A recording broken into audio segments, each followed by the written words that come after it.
Well, in April of 2024, Jean and I retired early and began traveling the world.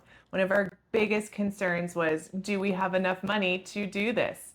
Well, we felt somewhat prepared, but each month we've been tracking our spending and seeing if we can stay within a 60,000 Canadian dollar budget for the year. Each month we come here, we share our expenses with you and see if we're on track to meet that goal. Yeah, as always, we start our categories with accommodation, and this month we spent 395 Canadian dollars.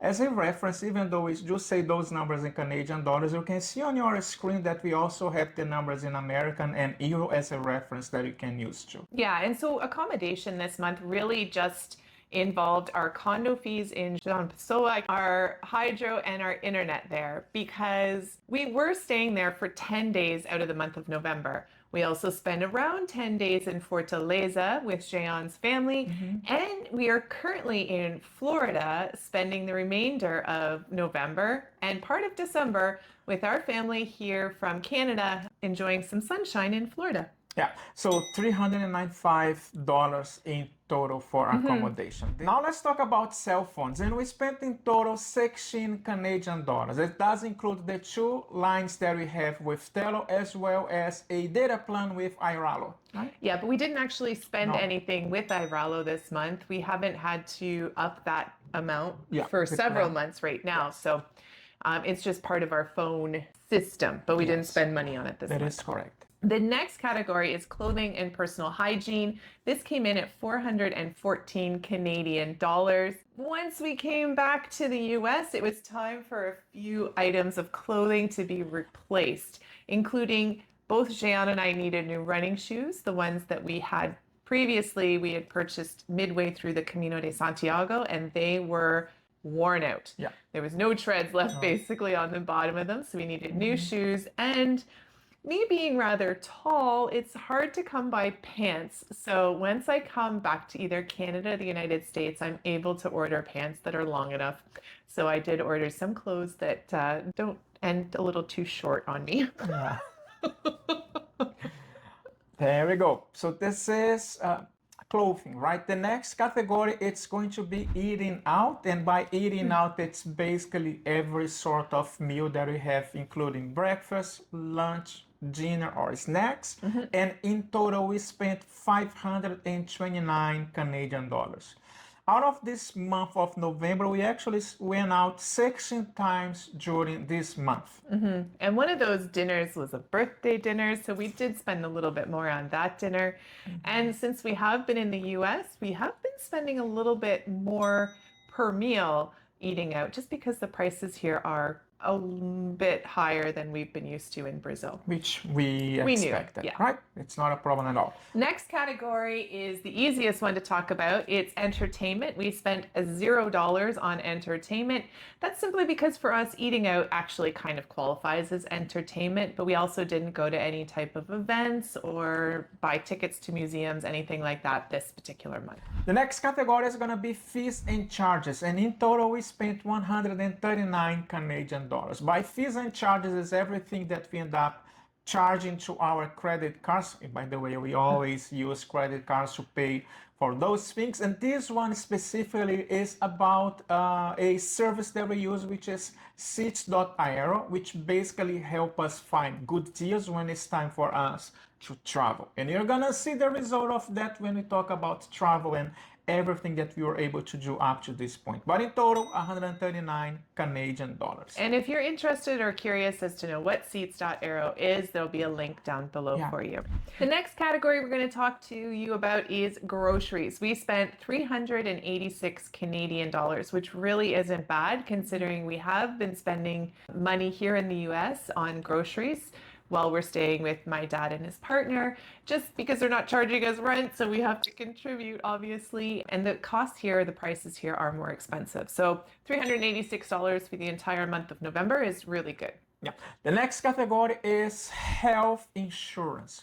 We do use a service with Safety Wing, and the amount that we get charged is the same throughout the year, which is 325 Canadian dollars.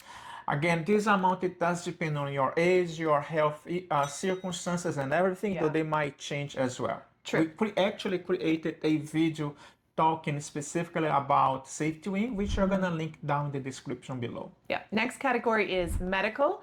This one falls outside of the health insurance because this is stuff that we pay for out of pocket. So for the month of November, we spent 41 Canadian dollars, and this was on a couple of prescriptions that needed renewal, and this actually covered 2 months, right? 2 months of prescriptions for $41, which is pretty good. The next category is miscellaneous, which is basically everything that doesn't fit within one of those categories, and we spent in total $309.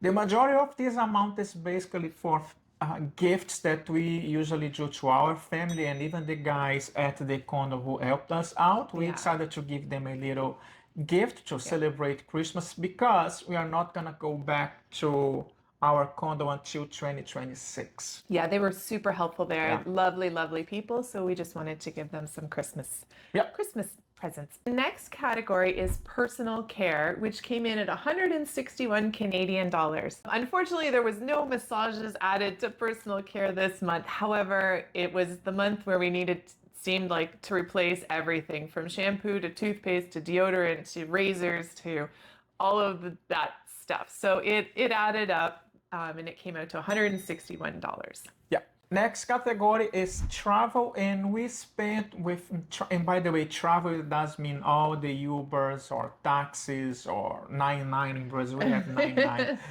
which is a service that transportation as well, and the bus that we took from João Pessoa to Fortaleza, as well as the tickets coming from Fortaleza here to Miami. So in total, 627 Canadian dollars. Yeah, and those flights that we took from Miami or from Fortaleza here to Miami, as well as our return, they're all points. We've used points for most of our air travel while we've been traveling this year. So those two flights only cost us $363, and that was the taxes and fees. Plus, Jean and I both upgraded our seats from standard economy to premium economy because it was about a 7.5 hour flight, and tall person, my knees are right at the edge of the seat. So I need a little extra leg room.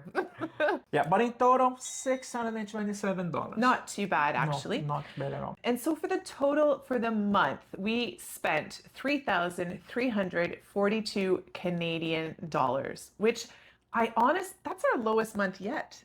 Is it? I think we'll double check that, but I'm pretty sure that's our lowest month yet. And the average per day that we spent was $111 Canadian per day for the two of us to live. Yeah. It's fantastic. It is quite good. So with this amount, we are basically definitely under budget. Our budget is 60,000 Canadian dollars per year, as we just say. So even though we are still within the first year, we are kind of trying to spend below $5,000 per month. Yeah, so when you add up those 8 months, right now we're sitting at 38,274 Canadian dollars for 8 months of living and traveling. Consistently around the world. So we have exactly $21,726 left for the following 4 months. Yeah, which is great. I think completely doable. Yeah. Yeah. What is the secret for that? How do we know? I always come up with those questions that Christian is not expecting me to ask. Well, I think the key is you just have to track everything, right? And we have our travel spend app that we use, and we used it actually when we were still back home and living too.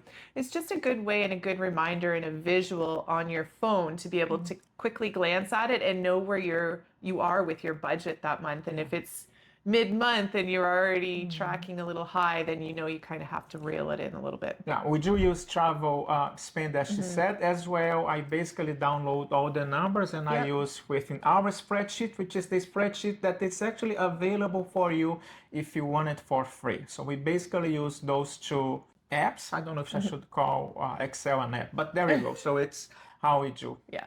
So that was the video for this month. Right now we are bang on track, and we're going to make our goal if we keep it up.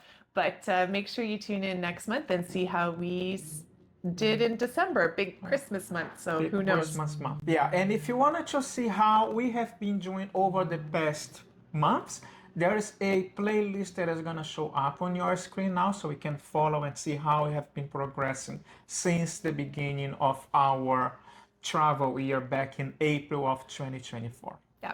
So we hope you guys are having a great week, and we'll see you soon. Take care, stay safe, and we'll see you in our next video. Bye. Bye.